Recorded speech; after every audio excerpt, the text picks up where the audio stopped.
Okay, welcome to the video. I'm going to talk about the women's Roubaix. We're over here on Cycling Tips. We've got some really pretty photos here. We're going to look at Lizzie Armistead, Lizzie Deignan, Elizabeth, many names. People say, Harley, can you please comment and criticize, or there's some critics out there. Let's talk about some stuff other people aren't talking about. Various reasons. We're going to have here beautiful shot here, amazing photo.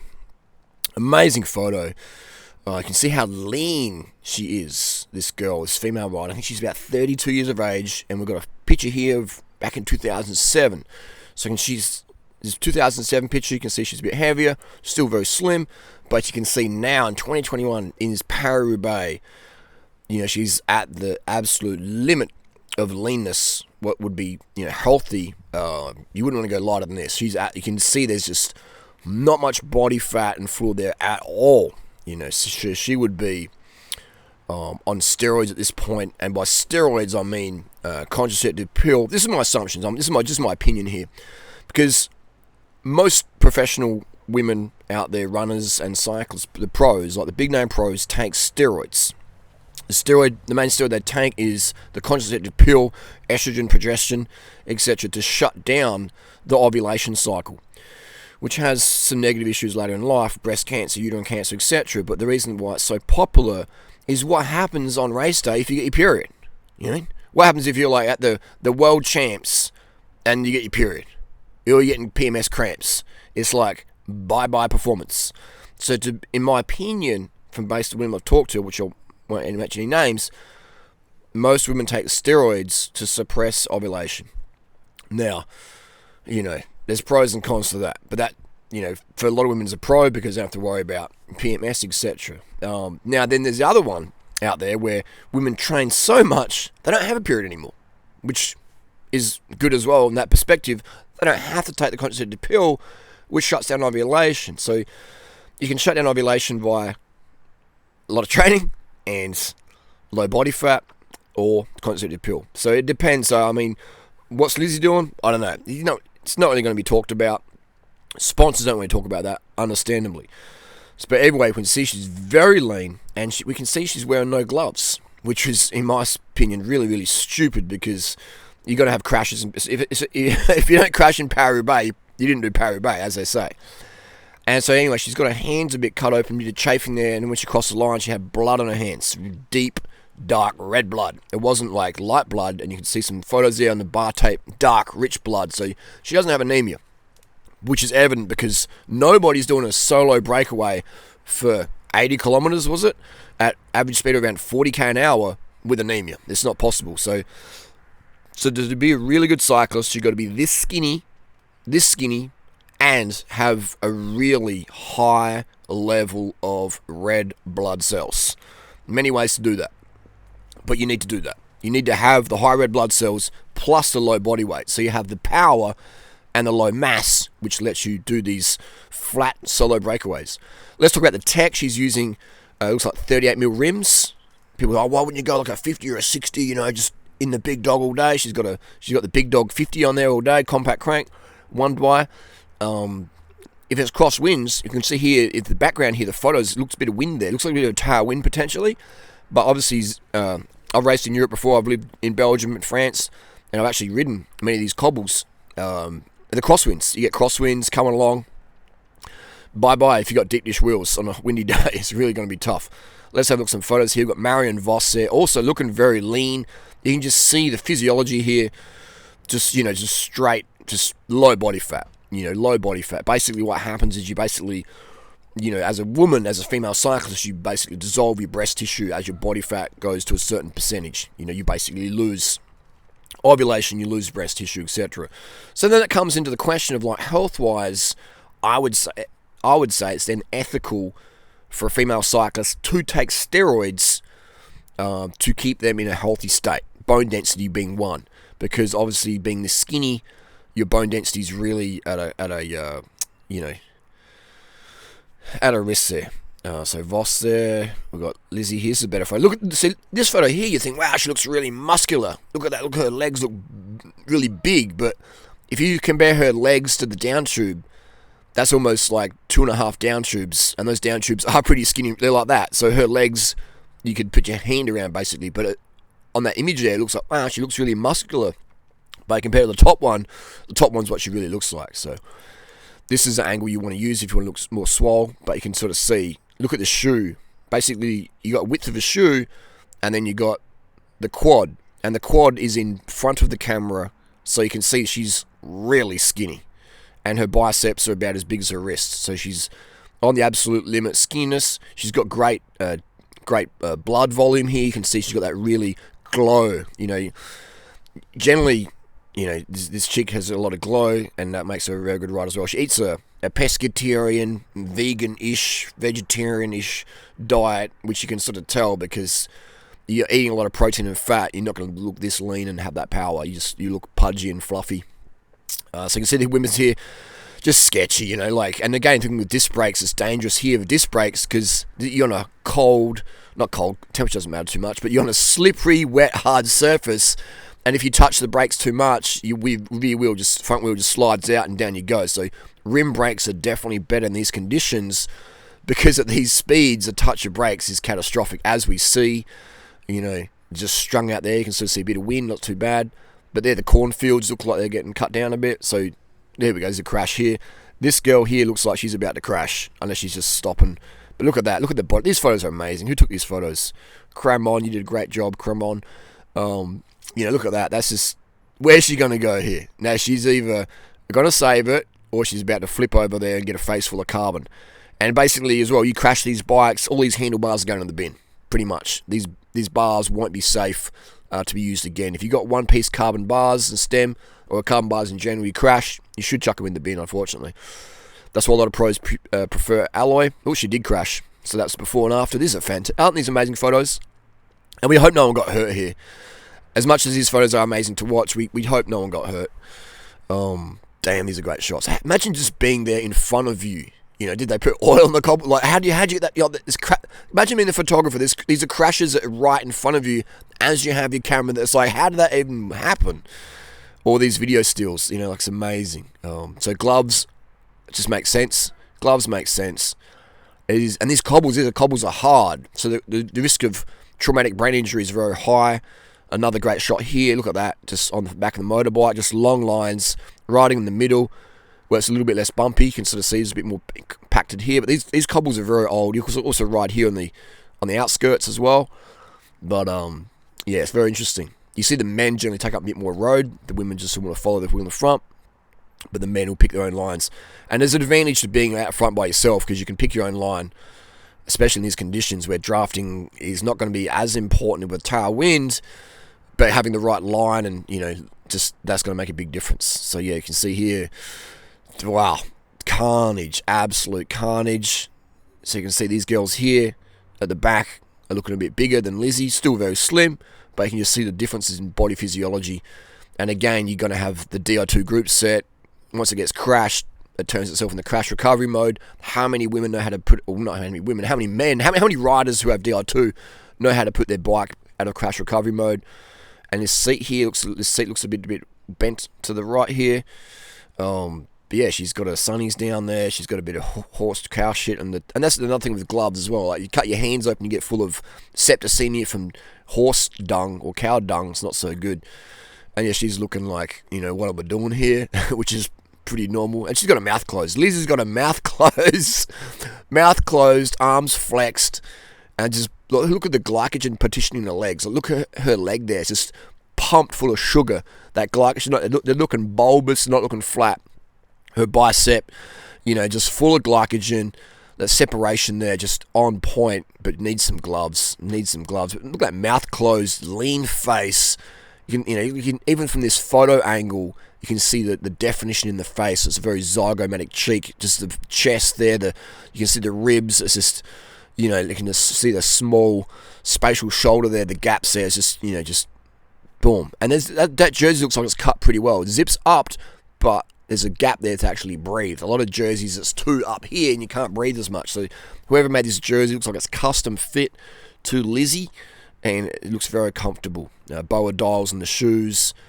And here we have the Chase group, again, the world champ recently. Everyone's on disc brakes. Oh, that's a rim brake there.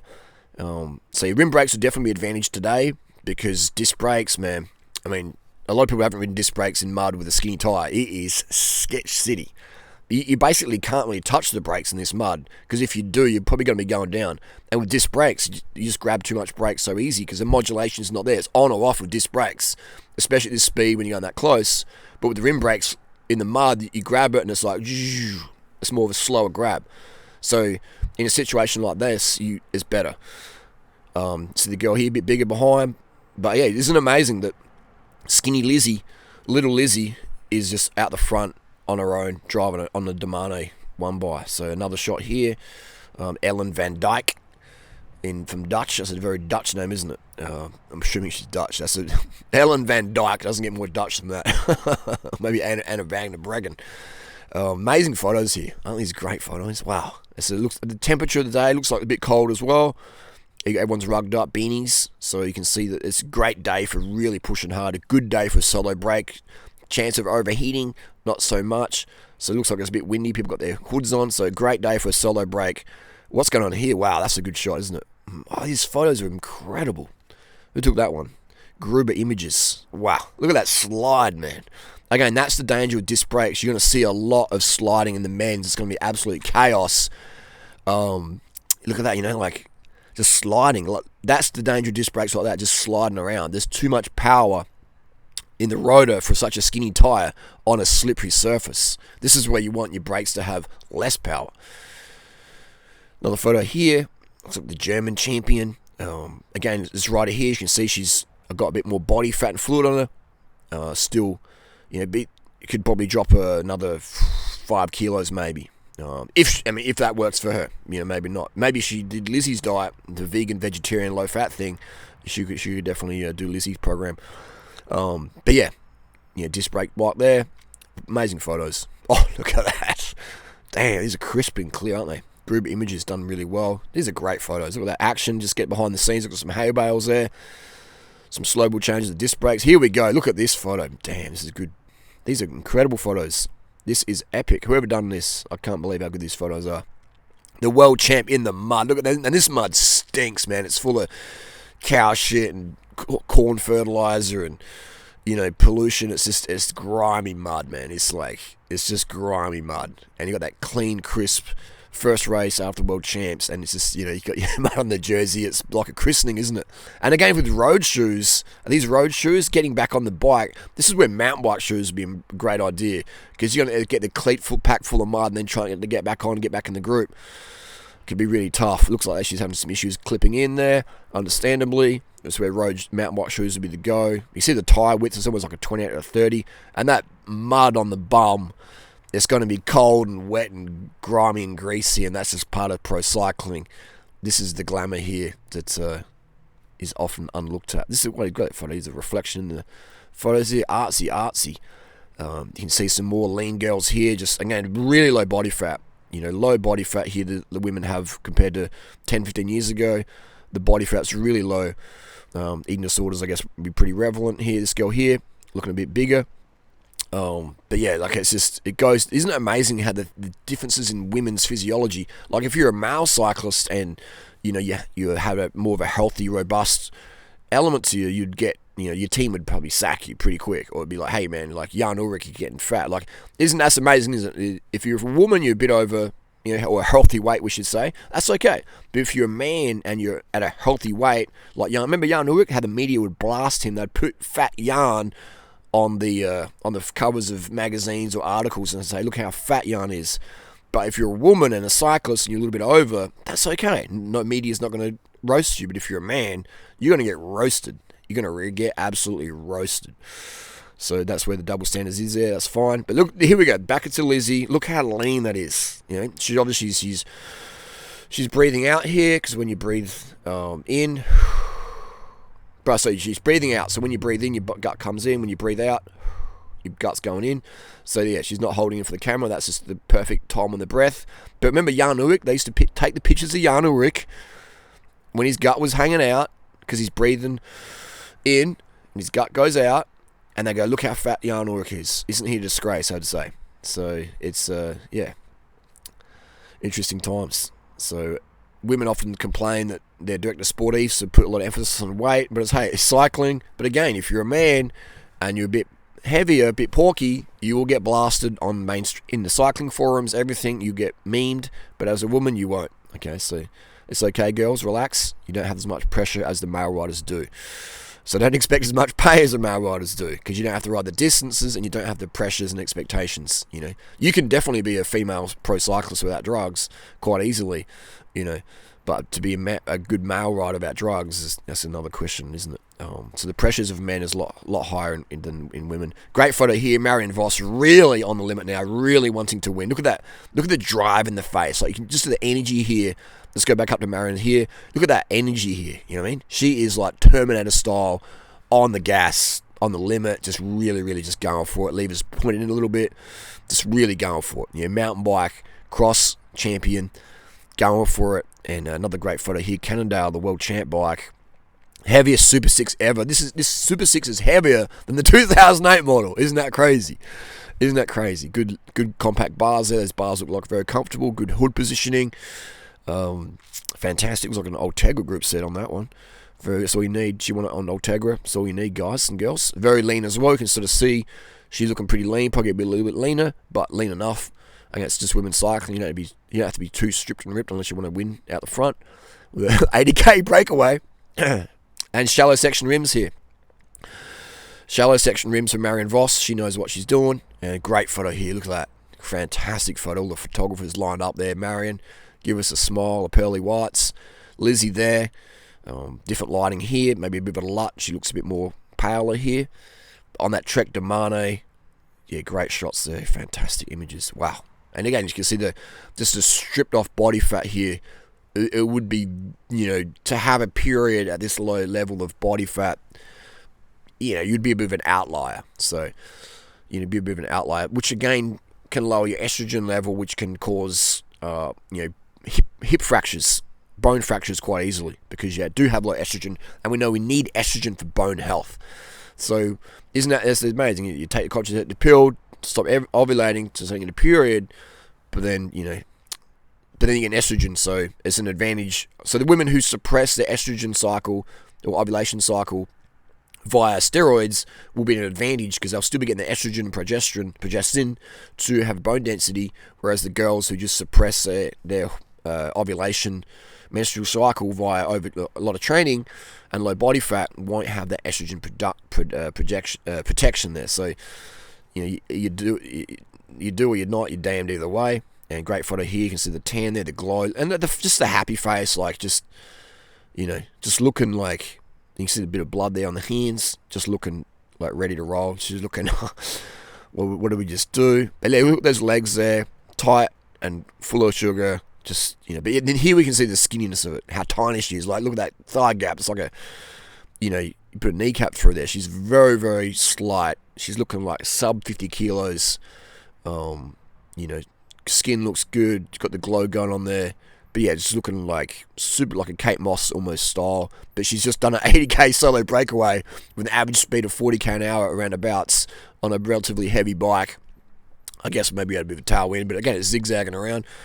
But yeah, great photos here. Great shot here. Just after one, good black and white. Marianne Vos, the Italian. Longo Borghinis, looking happy as well. Again, a bit more of a healthy weight, this one. Well, I should say healthy weight. These are professional athletes, and we're commenting and criticising here, just observations. Physiological, big crash here. Let's get that blood. So here you go. That's what you want to have. Good blood. Look at that. Look at that cherry red, heme iron rich blood. Like, that's really, like the blood's pumping out of that one. Just the pumping out of all the mud and crust. So this girl here, is Ellen. Is that Ellen Van Dyke? Yeah, looks like that. Like a good, tall Dutch chick, long stem there, and seat slam forward, aggressive. So this chick's is a full biker chick. This one here, just live and breathe on the bike. And look at that blood though, just pumping out, just high heart rate, big blood volume, iron rich, big ferritin levels. You can probably tell a ferritin level is probably like, maybe 300 at this point. And hemoglobin is probably like 160 of how dark red that blood is. Like, it's just really, say it again, really, really dark cherry red. I think this hose down here, this is alright, isn't it? Damn, that's a good idea. Keeps it clean. It's Sarah Roy, Australian champion, who is also a very, very strong rider. She can do about probably 400 watts for 5 minutes, I'd say. Looking a bit more of a healthier weight there, not super skinny, but looking healthy. And we've got here some riders coming from the back, looking a bit cleaner. They had a shower before they. Where's the mud? I guess maybe they didn't crash. Here we go. You've got Lizzie's hands here. No, it's not Lizzie's hands. It's someone else. But why wouldn't you wear gloves on a day like this? Actually, maybe they did have gloves because there's got a bit of a glove line there. Maybe she took them off or something happened. But you can sort of see here, no gloves. Or hang on, the gloves have been taken off. But yeah, either way, wow. Actually, it looks like the gloves have been worn here, maybe. But good thing they were, because look at the blisters that would come up. Well, these are great photos, aren't they? The men's race is going to be absolutely insane. They're going to be averaging probably 60k an hour, crash carnage. It's going to be absolutely warfare out there. Absolute warfare. Check out the shower scenes here. What's this good? I thought she was, Lizzie here, chucking the brick up, cobble. And you can sort of see, again, look at how slight she is. Her shoulders are very, just, perfect physique for this level of riding. Again, you have to be able to put the power out. So women out there, men out there, always focus on power. If you got the power, then the weight will take care of itself. You always want to focus on power. Never focus on body weight. If you focus on body weight as a primary thing, you will suffer in performance. A lot of people do that. They just don't eat enough, or do stupid low carb things or whatever, or just to starve themselves, and then the performance suffers because they get anemic. So you always want to push the watts. And Liz is a great example of that. She can push the watts. She's always been able to push the watts, and over time, her low-fat, low-protein diet, which you can guarantee she's on because look how tiny she is, that's helped her with maintaining a low body weight, but also enough carbohydrate where she can also train and recover and have that red blood cells. So you got to have the red blood cells, all right? If you don't have the red blood cells, bye-bye. And I can guarantee you Lizzie knows all about the importance of red blood cells, because you have to at this level. Like, you can't be like, I don't know what my hemoglobin is. Like, I talk to many cyclists, elite level, and men and women. I'm like, what's your hemoglobin? I don't know. My doctor says it's okay. I'm like, the champions know what the hemoglobin is. Like, you want to be religious with that. Marion Voss knows exactly about hemoglobin. You can't compete at this level unless you're really being fastidious about your hemoglobin there, What's this? Come on. It's always sell. Cycling tips. Get out of this one here. That's all good. Maybe next time. Maybe never. Anyway, can't clock off for that. That's the deal. Roubaix. Men's is about to start. Absolute carnage. Congrats to Lizzie and the girls, Borghini and Voss on the podium. Congrats to all the girls for providing great entertainment. And hopefully we have again this next year the Roubaix Femmes for the girls. Hopefully it's on next year. And should the girls do the men's distance? Should we have equality in the sport? Should the women get first prize same as the men? And should they be made to ride the same distance? Or chuck them in with the men? Who knows? Equality. Answers some questions there. Let's go watch the men.